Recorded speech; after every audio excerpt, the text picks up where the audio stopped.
If you're joining us live, say hi in the comments. I see comments and viewers, so that is a real positive.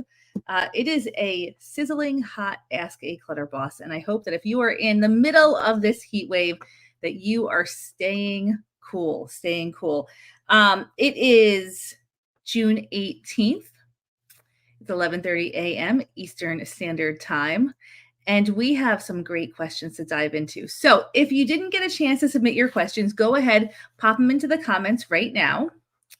And in the meantime, yesterday on the Monday Morning Motivation, we were talking about how there's a difference between liking and loving something. And if you're choosing to keep something in your house, it should be something that you absolutely love. And I would also say, and or you're using it on a very, very regular basis. So love it and are using it on a regular basis. One of the questions that came up in the comments was, what if I genuinely love everything in my house? That is a great question. And I have been pondering it since yesterday. I really feel like, number one, if you believe that you genuinely love everything that you own, you are going to really struggle letting go of stuff. This all or nothing mindset can be very stifling when it comes to clutter. Everything is important to me. I love everything. Everything has a potential future use. All or nothing. When we live in all or nothing, it's very hard to be in the space of making decisions about what to let go of, right? So all or nothing it's really a debilitating mindset. There is almost nothing in life that is all or nothing. There's always room for negotiation. There's always room for growth. There's always room for change. And if you don't create that room, the universe forces it upon you. So I would really encourage you, if you're living in a space of all or nothing, I genuinely love everything in my house. Maybe you genuinely like everything in your house. See if you can come up with the most important thing that means the most to you. See if you can start to separate out, tease out like versus love.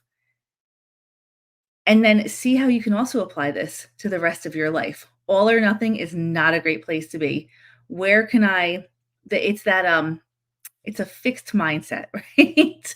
And as we know from neurological research, we do not have a fixed mindset. We have a growth mindset. Our brains have the ability to grow and change. And we can have a belief that if we learn new information and it challenges the old belief and we can change to a new belief, we can evolve. That is a beautiful thing. But if you're in an all or nothing mindset, you are trying to stop evolution in its path. So let me know if that resonates. Do you find yourself in all or nothing mindset? And is there space? Is there room for growth? Is there room for the gray area? The gray area can be uncomfortable, but it is an incredible spot to be because it gives you that ability to evolve. All or nothing. Okay, so that was a question that came up yesterday. Let's move on to today's questions. I love this one. It comes up a lot, and thank you for submitting it on the form. I have a hard time letting go. Where do I start decluttering? Okay, great question. We always start decluttering with emotionally easy things. So not with the things that you love. Start with things that are really easy to make decisions about. Trash, expired items, bills from the 1990s, right? Like you don't need those anymore. Whatever is easy to let go of. It doesn't matter what category you start in. And honestly, it's going to be hard to start in a specific category because when we have a lot of clutter, we tend to have a lot of things are commingled. So we'll have a box or a bin or a bag full of just a mix of different items. And so there's not really one category in there. There's so many different categories. Just go for the low-hanging fruit, the easy stuff. What can you remove from your house and remove from your life quickly and easily? And if it's trash, That's okay. Let the trash go. When we say remove from your house and remove from your life, it's very important that we're not just shuffling our clutter. If we decide that it's going, get it out. Make bringing it to a donation center or putting it for free or whatever you're doing with it, make that part of that process every single time. Don't make that like another task to do on a different day. You want to create space in your house. The more space that you create, the easier your life will be. So you want to actually move stuff out of your house. So not to live in your car. Get it to the next spot. Make that part of the everyday decluttering process. So that's where you start decluttering. Okay, next question. And we summarize this a little bit. I am feeling overwhelmed by clutter. Despite frequent decluttering and donations, my house, which includes a family of 5, remains messy. I've recently sorted my clothes and now I have a large pile of good items, unsure whether to sell or donate. Selling could be profitable, but donating is easier. I also have random electronics and cords that I don't know how to handle, and my husband doesn't help. I'm concerned about the important information on these old devices, but lack chargers or passwords. Additionally, I've stored my grandma's valuable dishes in my bedroom for 10 years, and attempts to sell them on eBay and Marketplace have been slow. I feel paralyzed by indecision and end up procrastinating on my phone. Any advice? Yes. So here is, you actually answered your question here. I feel paralyzed by indecision. It is time to make a decision. And that is just how this goes. The cold, hard truth is you have to make decisions on stuff and you have to force yourself to get out of that paralyzed feeling. I know what it's like to be paralyzed by indecision. I know what it's like to be paralyzed by depression. I understand how hard it is to even make a decision sometimes to get out of bed. But the only person that can do this for you is you. And maybe for you, that looks like getting some medical support. Maybe it looks like seeing a therapist, or maybe it looks like just forcing yourself to do a different thing today. One of our clutter coaches, Sam, she shared a strategy that she learned in therapy. And it was, when you're stuck in indecision, you're going to count down backwards from 3 and take the opposite action. So if you feel like I can't decide what to do, I'm going to just sit and look at my phone.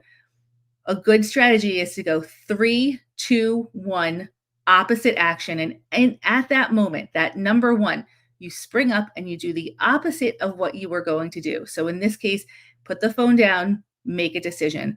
We're looking for one decision at a time. You don't need to decide on everything. You don't need to know about the cords, grandma's dishes, the clothing.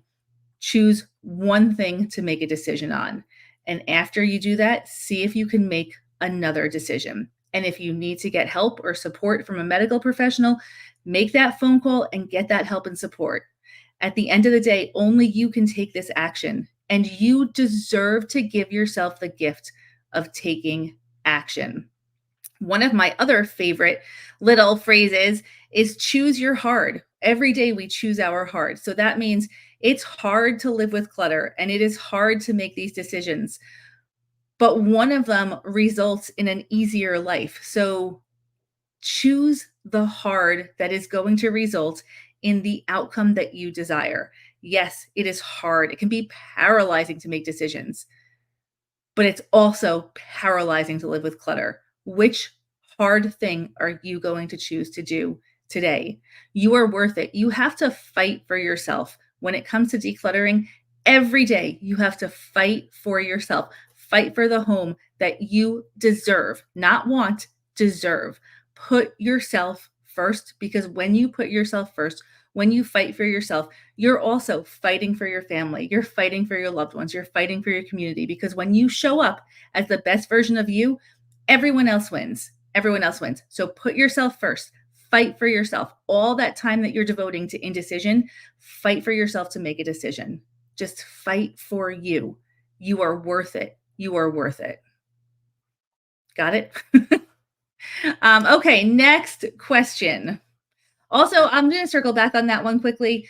You have clothing, you're not sure if you should sell it or donate it. Donate it. Do the easy thing. Just take the easiest path in the beginning of your decluttering, because decluttering is hard enough as it is. Take the easiest path. If your grandma's dishes are not selling, donate them. It is okay. Somebody is going to love them, whether they pay for them or get them at a reduced price at a donation center, or whether they get them for free. Let somebody love them and let go of the financial side of it right now, because you are choosing to do something very difficult, decluttering this entire house. Take the easy path within the difficult thing. Does that make sense? Thumbs up. See me some sort of indication that we're on the right path here. Okay. I'm in the middle of purging my bathroom. I can't seem to throw out my toiletry items. Please give me some guidance on what to toss. So toiletries expire very, very quickly, quicker than you might think. If you just do a simple Google search, you can see the length of time that toiletries are good for. And sometimes they also have an expiration date on them. In general, if they are old, they are garbage. And please don't spend a lot of time trying to donate old toiletries, trying to recycle old toiletries. They are actually trash. The plastic is contaminated by whatever is inside of them. No donation center wants old toiletries.